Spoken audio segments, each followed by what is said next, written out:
Azərbaycanda futbol niyə inkişaf etmir? Siz kanala abunə olun, videoyu bəyənin, mən isə bunu sizə izah edeyim.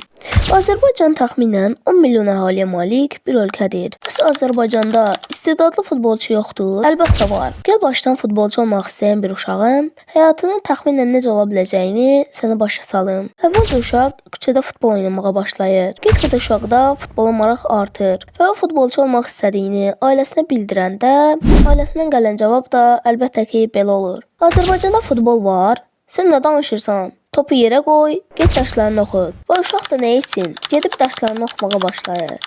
Sonra da dərs oxusa da onun ağlından futbol çıxmır. Çox vaxt nə futbolçu ola bilmir, nə də tələbə.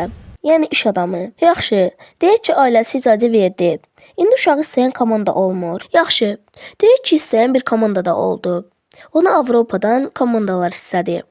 Bu səfər də uşaq daha çox pul verən, adı belə tanınmamış komandanı seçir.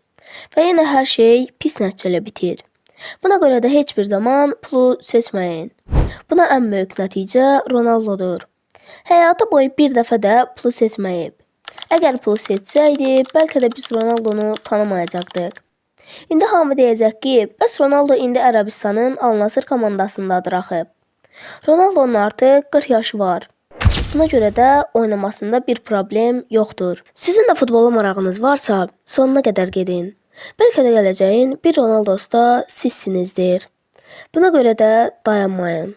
Dostlar, əgər videoyu bəyəndinizsə, kanala abunə olmağı, videoyu bəyənməyi, bildirişlər zilini aktiv etməyi unutmayın. Gələcək videolarda görüşənədək.